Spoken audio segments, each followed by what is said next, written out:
네, 안녕하십니까. 글로벌 모니터 김수원 대표입니다.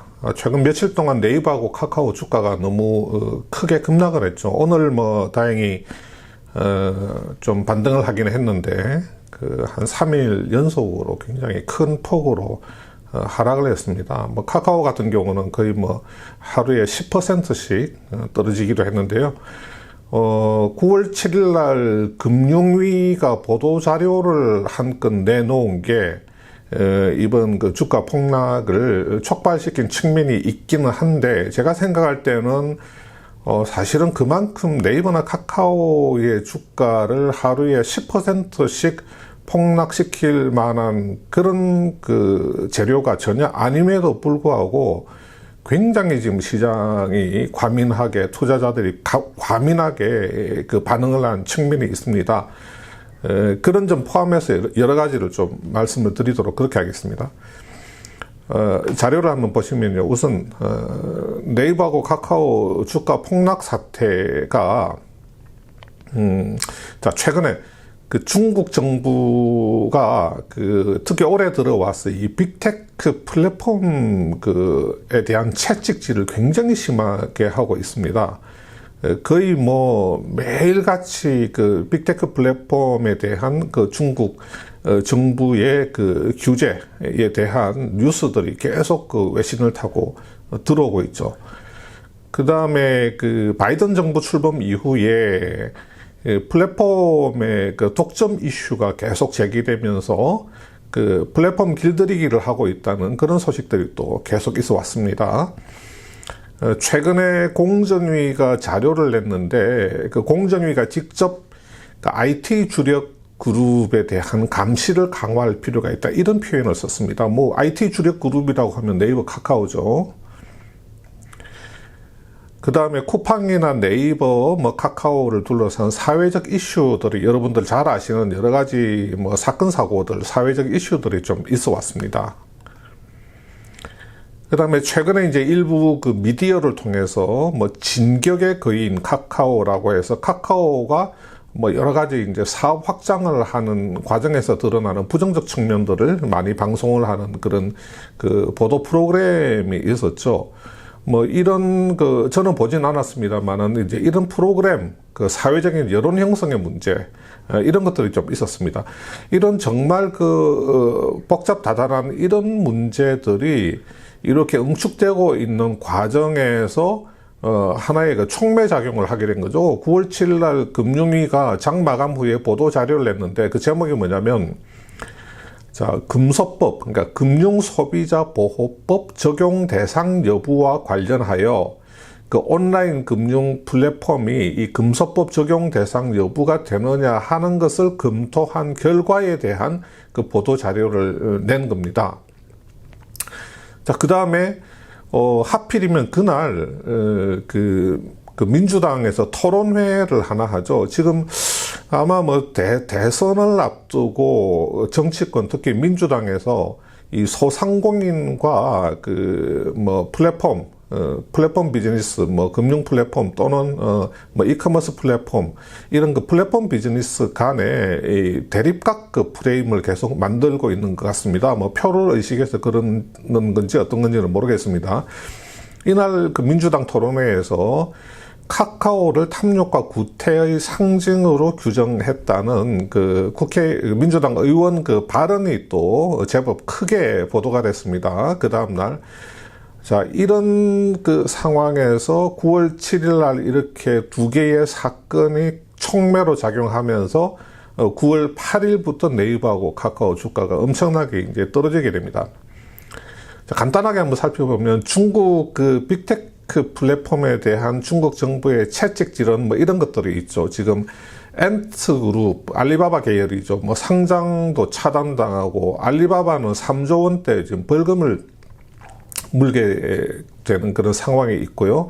차량 공유 1위 디디추싱 앱 마켓에서 퇴출 당할 위기에 있죠. 대규모 과징금 가능성도 있고, 중국 배달 1위 업체 메이탄, 여기도 이제 대규모 과징금, 시장 지배적 지위를 남용했다. 그 다음에 뭐 텐센트나 뭐 틱톡 운영사인 그 바이트댄스 같은 경우도 지금 중국 그 정부로부터 엄청나게 터지고 있습니다.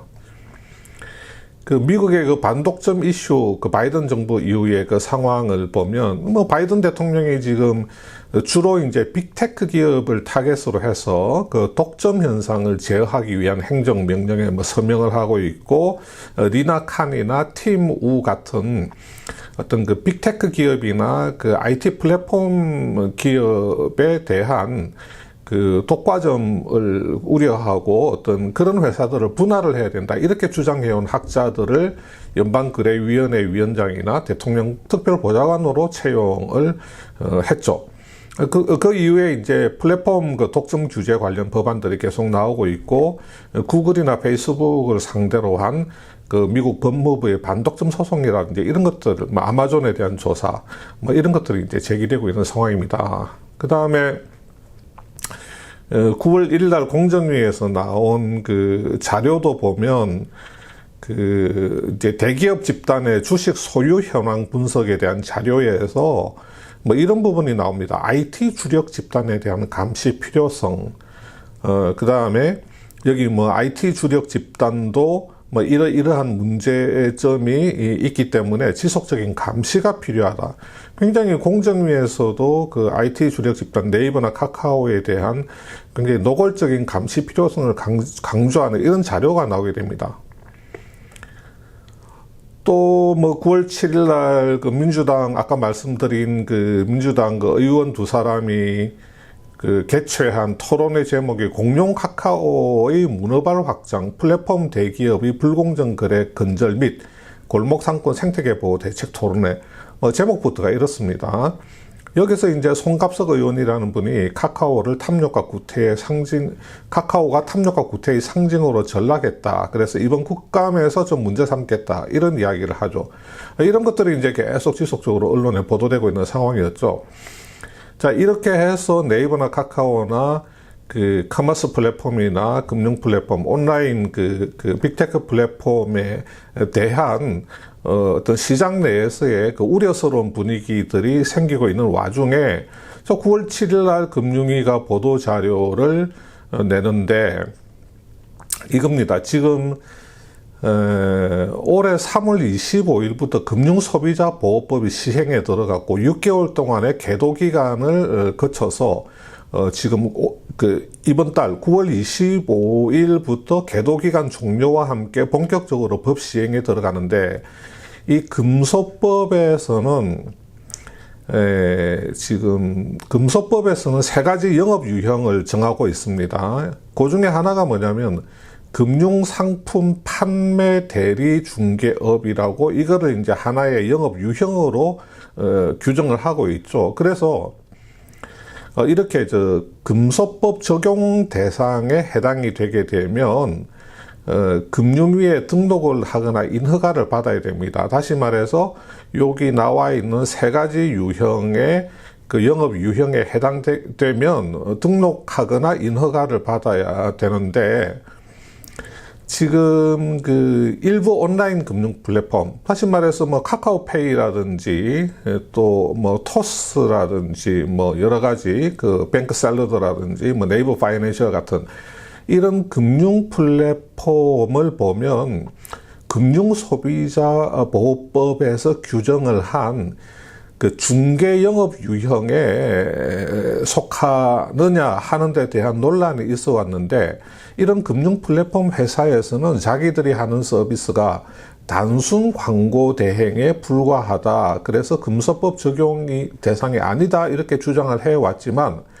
금융감독 당국은 이런 그 온라인 금융 플랫폼들이 이 플랫폼에서 그 취급하는 금융상품을 취급하는 행위가 중개 행위임에도 불구하고 당국에 등록을 하지 않고 영업을 하고 있었다고 판단하고 시정을 요구한 바 있다.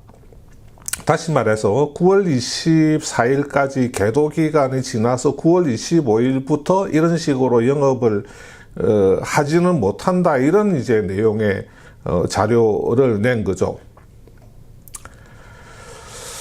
자, 이렇게 되면서 지금 구체적으로 어느 플랫폼인지는 말하지 않았지만 이런 어떤 플랫폼에 들어가 봤더니 이런 게 있는데 이게 중개에 해당되고 어떤 플랫폼은 또 이런 게 있는데 이런 게 중개에 해당된다. 그러니까 금소법 상에서 정한 중개 행위에 속하기 때문에 지금 그 미인가 미등록 지금 영업을 하고 있다고 하는 것을 굉장히 구체적으로 이렇게 적시를 하고 있습니다.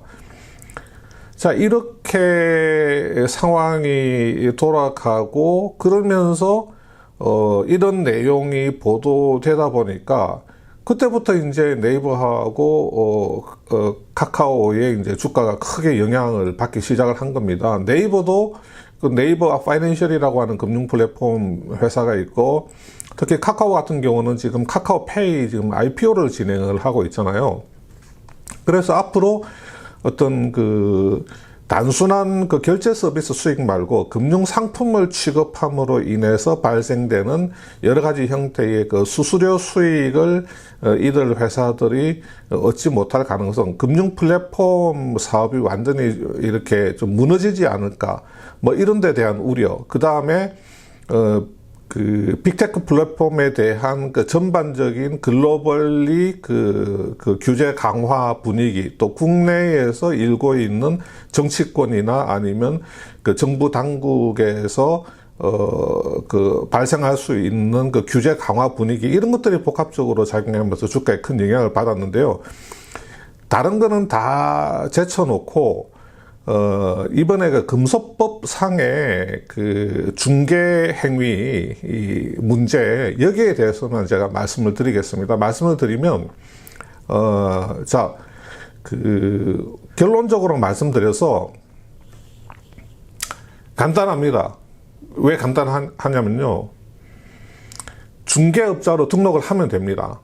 카카오페이 를 포함해서 지금 온라인 금융 그 플랫폼 그 기업들, 사업자들이 중개업자로 등록을 하는 게 그렇게 어려운 일이 아닙니다. 일정한 요건을 맞추어서 등록을 하면 됩니다. 그러면 왜 지금까지 그런 그 플랫폼들이 계속해서 우리가 플랫폼에서 금융상품을 다루는 것은 단순 광고 행위이지 금융상품 중개 행위가 아니라고 계속 주장을 해왔느냐면, 중개업자가 되면 상품의 단순한 그 판매 그 행위로서 끝나는 게 아니고 그 이후에 법적 책임이 따르는 겁니다. 그 법적 책임이 따르는 부분을 피하기 위해서 우리는 단순히 금융 상품을 광고를 해주고 그 광고에 대한 어떤 수수료 수익을 취한 것이지 금융 상품 직접 판매에 대한 수수료 부분을 취한 게 아니다 하는 그런 주장을 해왔는데, 이제 그런 주장이 이번 금융당국의 명확한 그 해석으로 인해서 그런 주장이 먹히기가 어렵게 됐습니다. 그러면 중개업자로 그냥 등록을 하면 됩니다. 그리고 금융상품 판매에 대해서 법적인 책임을 지면 되는 겁니다. 나중에 추후에 문제가 생길 경우에. 그렇다고 하면 이런 그 금융 플랫폼들이 금융 상품을 그 소비자들에게 추천을 하고 비교하고 분석을 할 때 좀 더 신중하게 해야 되겠죠. 향후에 어떤 판매 이후에 여러 가지 문제가 생기지 않을, 그리고 불안전 판매 논란이 생기지 않을 그런 상품들을 선택을 해서, 양질의 상품을 선택을 해서 판매를 해야 되겠죠. 그러니까 당연히 소비자 보호라는 측면을 더 고려를 해서 그 상품을 중개를 해야 될 겁니다. 그런 긍정적인 측면이 분명히 있습니다. 물론 차후에 어떤 금융상품 중개로 인해서 법적 문제가 생기게 되면 골치 아프겠죠. 거기서 여러 가지 뭐 비용 문제도 발생될 수 있고 또 어떤 법적인 처벌 문제도 발생될 수는 있지만, 그것을 피하기 위해서는 제대로 된 금융상품, 문제가 생기지 않을 금융상품을 선택을 해야 되는 그런 게 있습니다. 그러니까 중개업자 등록을 하는 것은 어렵지 않기 때문에, 예컨대 카카오페이가 그 플랫폼에서 금융상품을 취급하지 않겠다, 우리는 그렇게 금융상품 취급을 포기하지 않는 이상은 분명히 중개업자 등록을 할 것이고 등록을 한 다음에 일정한 법적 책임 하에서 금융상품을 취급을 하게 될 겁니다. 다른 회사도 마찬가지고요. 그래서 이런 부분에 대해서 너무 이거 완전히 그 온라인 플랫폼 카카오페이가 금융상품을 원천적으로 취급하지 못하게 되는 게 아니냐 하는 그런 생각을 그 시장에서 하는 좀 분들이 있는 것 같아요. 그것은 전혀 그렇지 않고 그런 측면에서 본다면 금융위의 그 금소법 그 문제 이슈는 정말 네이버나 카카오의 주가를 저렇게까지 떨어뜨릴 만한 그런 그 부정적 재료는 전혀 아닙니다. 근데 앞에서 말씀드린 것처럼 미국, 중국 또 뭐 국내 공정위 문제라든지 정치권 부분이라든지 아니면 그동안에 그 플랫폼 그 쿠팡, 네이버, 카카오가 여러 가지 회사 내부에서 불미스러운 어떤 사건의 발생 이런 것들이 복합적으로 작용하다 보니까 이게 한꺼번에 이제 빵 하고 터져가지고 주가에 엄청난 악영향을 미친 거다. 뭐 저는 그렇게 해석을 하겠습니다. 그러면 앞으로 뭐 오늘 조금 반등하긴 했는데 그러면 앞으로 오케이 그러면 금사법 이슈가 별거 아니니까 주가는 계속 이렇게 원 상태로 회복하겠느냐. 물론 그 부분은 뭐 100% 자신을 할 수는 없죠. 왜 그러냐면 지금 이렇게 금소법 그 이슈로 인해 가지고 그 빅테크 플랫폼에 대한 여러 가지 그 잠복해 있던 그런 그 이슈들이 지금 한꺼번에 빵 터진 상황이기 때문에 아직도 투자자들은 조금 그 불안한 측면이 있을 겁니다. 그 불안감이 이제 그 완전히 그 해소될 수 있느냐 하는 문제가 주가가 이제 다시 그전에 원상태로 돌아가느냐 하는 부분하고 이제 연동될 텐데요.